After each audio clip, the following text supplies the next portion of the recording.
Once upon a time, in the rich and expansive territories of the Great Savannah, there stood the mighty kingdom of King ABUS1VE. It was a land of golden sunsets and rhythmic drums, where the people lived in safety under the protection of their powerful ruler. Residing within the palace walls was the king's most cherished treasure, the radiant Princess Gloria. She was adored by all, not merely for her royal lineage, but for the quiet strength and deep empathy she showed to every soul, from the highest minister to the humblest farmer. Her father, King ABUS1VE, was a ruler of immense power and pride, and he had raised Gloria to be the perfect reflection of his kingdom's grandeur. Under his reign, the land saw an era of unmatched wealth, the markets overflowed with goods, and the villages echoed with laughter. Yet, despite the vibrant prosperity that surrounded them, a silent cloud of uncertainty began to gather as the princess approached her 18th birthday. This milestone was not just a celebration of age, but the destined day of her betrothal, a tradition that stirred both excitement and anxiety throughout the realm. Whispers of alliances and power plays drifted through the court, with noble families eager to link their bloodlines to the mighty King ABUS1VE. Standing at the forefront of these suitors was Prince Pedro, the charming and articulate son of King Edecon, a ruler from a neighboring dominion. Prince Pedro arrived with tales of valor and a smile that could disarm armies, presenting himself as the perfect consort. But while the kingdom celebrated the potential union, deep in her heart, Princess Gloria felt a tremor of fear, unaware that the handsome prince was merely the mask for a vengeance long in the making. If you're just tuning into this channel, please subscribe, give this video a thumbs up, and don't forget to share with your friends and family, and tell us where you're watching from in the comment section. The morning sun filtered through the high arches of the palace, casting long golden shadows across the polished marble floors, but to Princess Gloria, the light offered no warmth. Summoned to the king's private council chamber, she found her father standing by the window, overlooking the bustling city that thrived under his iron hand. King ABUS1VE turned, his presence filling the room with an air of absolute authority that usually made enemies tremble, yet today, it weighed heavily on his daughter. He spoke not of love or happiness, but of legacy and borders, his deep voice resonating off the stone walls as he laid out the future he had carved for her. He described the alliance not as a marriage, but as a vital bridge between two great powers, a necessity to secure the kingdom's prosperity for generations. King Edecon offers peace through his son, Prince Pedro, ABUS1VE declared, his eyes gleaming with the pride of a deal well struck. And you, my child, shall be the seal upon this pact. Gloria felt the air thin around her, the suffocating pressure of duty settling upon her shoulders like a heavy iron mantle. The words were presented as a high honor, a testament to her value, yet they felt distinctly like the closing of a cage. She looked into her father's expectant eyes, searching for a trace of hesitation or paternal concern, but she found only the steely resolve of a monarch who placed the realm above all else. The protest dying in her throat, she realized that her personal desires were dust compared to the stability of the empire. She was no longer just a daughter, she was a political asset. Swallowing the lump of dread that tasted of ash, she bowed her head in silent submission, accepting the crushing weight of the crown's demands while her heart whispered warnings she dared not voice. The day Prince Pedro arrived, the capital of King ABUS1VE's domain was transformed into a theater of opulence, designed to impress the suitor who held the key to a historic alliance. Trumpets blared from the palace ramparts, their brassy notes slicing through the humid afternoon air, signaling the approach of the procession. When the great cedar doors of the throne room swung open, a collective hush fell over the gathered nobility. Prince Pedro did not merely walk. He glided across the polished marble floor with the predatory grace of a jungle cat, his movements calculated to exude both power and deference. He was undeniably striking, with broad shoulders clad in embroidered silks that caught the light with every step, and a smile that seemed to promise a future of endless golden days. Approaching the dais where King ABUS1VE sat in regal splendor, Pedro dropped to one knee, bowing his head with a humility that appeared flawless to the untrained eye. When he rose, his voice rang out, rich and melodic, weaving a tapestry of flattery that ensnared the entire court. He spoke not of politics or territory, but of the legendary wisdom of King ABUS1VE and the renowned beauty of Princess Gloria, claiming that his father, King Edecon, sought only to bask in the shadow of such greatness. Every word was a masterstroke of diplomacy, carefully chosen to stroke the ego of the mighty king. The court was beguiled instantly. Ladies whispered behind their fans, blushing at the prince's charming demeanor, while the generals nodded in approval of his respectful posture. Even King Agbamu, usually a shrewd judge of character, found his defenses lowered by the young man's silver tongue. He saw in Pedro a reflection of his own younger self, strong, articulate, and worthy. The king's hearty laughter echoed through the hall as he clasped Pedro's shoulder, welcoming him as a son. In that moment of manufactured joy, the trap was snapped shut, and the wolf had successfully donned the sheep's clothing, leaving no one the wiser to the sharp teeth hiding just behind that dazzling practiced smile. The wedding day dawned with a brilliance that seemed to mock the shadows gathering in Princess Gloria's heart.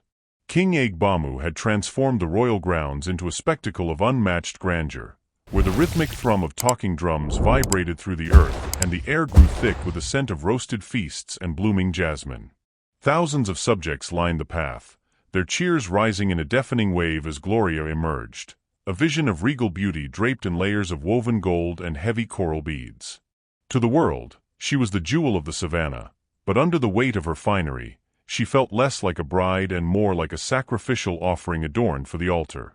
She walked the aisle with the practiced grace her father had instilled in her, her gaze fixed on Prince Pedro, who waited beneath the ceremonial canopy. He looked every bit the hero the kingdom believed him to be, his posture proud and his smile dazzling enough to rival the sun. Yet, as Gloria stepped to his side, the air between them seemed to drop in temperature. When the high priest bound their hands together with the sacred cord of union, Pedro leaned in to whisper his vows. His voice was smooth as honey, but as his eyes locked onto hers, Gloria saw a flicker of something dark behind his charming mask, a cold, predatory hollowness that had nothing to do with love.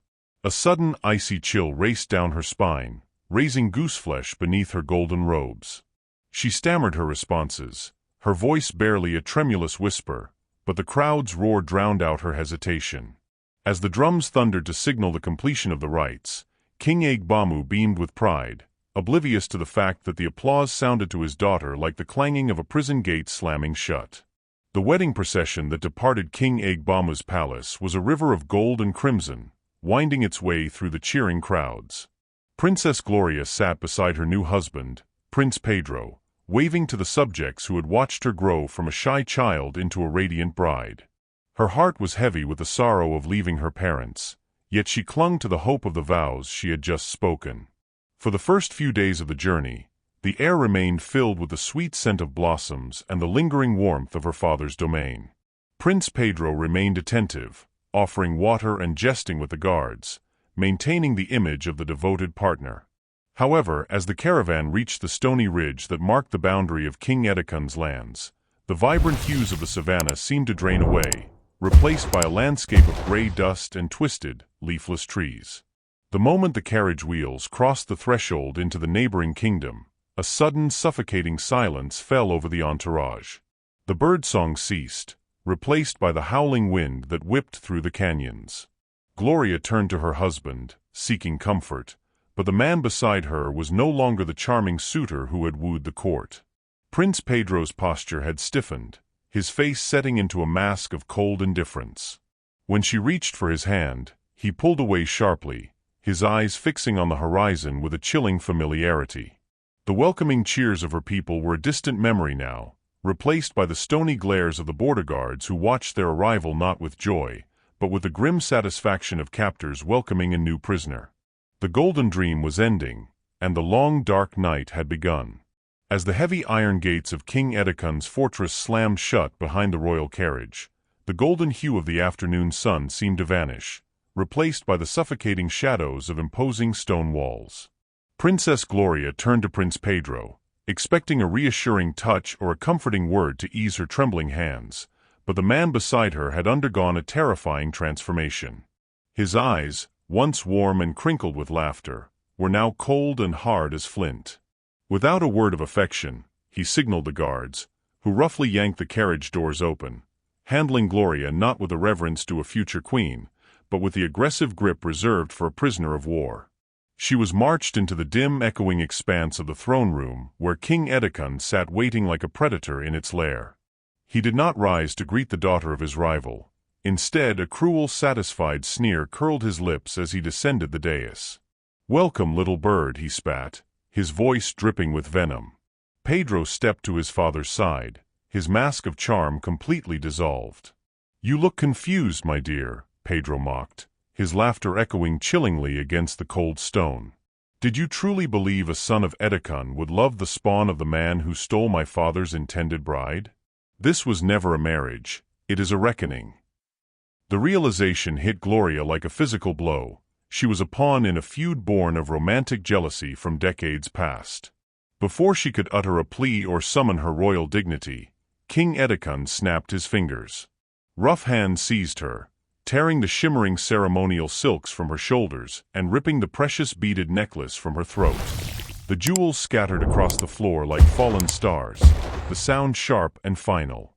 "Here you are no princess," Edikon declared, his voice thundering through the hall. "You are merely a trophy, a slave to our whim until your father's pride is ground into the dust." Shivering in the damp air, stripped of her finery and her freedom, Gloria stood alone as the nightmare finally revealed its true face. The days bled into nights, indistinguishable in the suffocating gloom of Prince Pedro's palace. Once adorned in the finest silks of King Agbamu's court, Princess Gloria was now draped in the heavy, dull fabrics of a prisoner, her vibrant headwrap serving as the only remnant of the dignity she fought to maintain. The palace, with its opulent facade, was nothing more than a gilded cage where kindness had withered and died. Prince Pedro, the man whose smile had once warmed her heart, now looked upon her with eyes of ice, his cruelty a daily reminder of King Edikon's festering vengeance. He treated her not as a wife, but as a spoil of war, parading her humiliation before the servants who moved with heads bowed in fear. In the solitude of her cold chambers, the silence was broken only by the sound of her own weeping. Tears, hot and heavy, carved paths down her cheeks, mirroring the deep, soulful sorrow that had taken residence in her eyes. For weeks, she had clung to the desperate hope that King Agbamu would storm the gates, his armies marching to reclaim his beloved daughter. She spent hours staring out the barred windows toward the horizon, praying for the dust of approaching chariots. But the horizon remained empty, and the realization struck her with the force of a physical blow: no one was coming. Her father likely believed she was living in marital bliss, blinded by the lies Pedro's messengers surely carried back to him. The despair threatened to consume her, to drown her in the darkness of Edikon's hate. Yet, as the last tear fell, a new sensation took root in the hollow of her chest, not fear but a cold, hard resolve. If she was to survive this nightmare, she could not wait for a savior, she had to become one. The oppressive walls of King Edikon's palace seemed to close in tighter with each passing day, the air thick with the stench of betrayal and lost dreams. Princess Gloria, once the jewel of her father's court, now moved through the corridors like a ghost, her spirit battered but unbroken. It was in this depth of isolation that she found an unexpected lifeline. While tending to the arduous chores forced upon her by Prince Pedro, who took sick delight in seeing a princess scrub floors, Gloria noticed the lingering, sympathetic gaze of a young chambermaid named Neka. Unlike the others who averted their eyes in fear, Neka's stare held a shared sorrow, a silent language of those who had known the heavy hand of the tyrant king. One evening, under the pretense of delivering fresh linens, Neka whispered a secret that shattered the barrier between royal and servant. She, too, had been a victim of King Edikon's ruthless whims, her family destroyed by his greed long before Gloria arrived. Bound by their mutual suffering, a fragile alliance was forged in the dim light of the servants' quarters. They spoke in hushed tones, their voices barely rising above the rustle of the wind outside, plotting a defiance that could cost them their lives. Together, they began to dissect the rhythms of their captivity. Neka, invisible to the arrogant soldiers who saw her as nothing more than furniture, became Gloria's eyes and ears. They memorized the heavy footfalls of the sentries, noting the precise moments the watch changed at the eastern gate. They observed how the guards grew lax during the consumption of their evening palm wine, leaving a narrow window of opportunity just before the break of dawn. With every rotation mapped and every blind spot scrutinized, the blueprint for freedom began to take shape, turning Gloria's despair into a burning resolve. The heavens finally broke, unleashing a violent storm that seemed to mirror the chaos in Princess Gloria's heart. Thunder rattled the very bones of the palace, providing the cover she had prayed for. Clad in a servant's rough tunic, she slipped through the garden gate, her bare feet sinking deep into the churning mud. There was no looking back at the gilded prison where Prince Pedro had tried to break her spirit. There was only the terrified sprint toward the unknown. The rain fell in sheets, blinding and cold, plastering her clothes to her shivering frame as she plunged into the dense thicket of the borderlands. Just as she thought the roaring wind was her only companion, a bone-chilling sound cut through the gale, the baying of hounds. Prince Pedro had released his prize hunting dogs. The realization sent a fresh spike of adrenaline through her exhausted limbs. She wasn't just a runaway wife, she was hunted game. The barking grew louder, accompanied by the distant shouts of guards, their torches flickering like angry eyes in the darkness.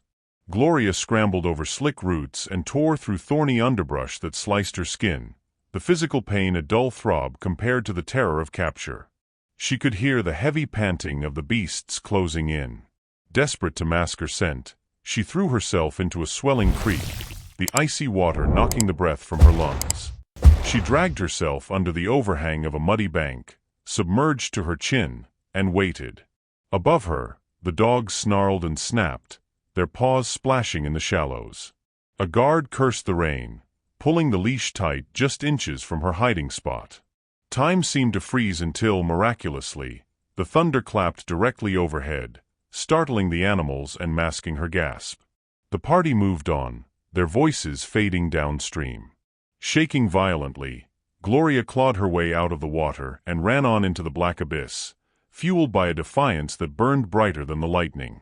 The golden sun was beginning to dip below the horizon when a solitary ragged figure stumbled toward the imposing gates of King Agbamu's palace. It was Princess Gloria, stripped of her silks and jewels, wearing only the dust of her harrowing escape. The guards, recognizing the haunted eyes of their lost princess, threw open the heavy timber doors, their urgent shouts piercing the evening calm. King Agbamu descended from his throne with trembling steps, his heart shattering as he beheld the broken form of his beloved child. She collapsed into his embrace, her strength finally failing as the safety of home washed over her. Through broken sobs, she whispered the truth of Prince Pedro's cruelty and King Edekun's vengeance. Agbamu's shock morphed into a formidable protective fury. He called for his generals to secure the borders, severing all ties with the traitorous kingdom, but his hands remained gentle as he cradled his daughter. He vowed that she would never again be a pawn in the games of men. Seasons cycled, and the palace, once silent with worry, slowly filled with light again. The physical wounds healed, and the nightmares of captivity receded, replaced by the peace of a life reclaimed. Years later, the kingdom gathered for another union, but the atmosphere was transformed. There was no tension, only the soft hum of genuine celebration. Gloria stood before a noble prince from a neighboring village, a man known for his gentleness rather than his might. He held her hands with a reverence that healed the last of her scars. As he spoke his vows, promising a love born of respect, the crowd watched in awe. The tears that had once defined her visage were gone. Princess Gloria looked up at her husband, and a radiant, unburdened smile broke across her face, signaling that she had finally found the freedom and love she had fought so bravely to secure.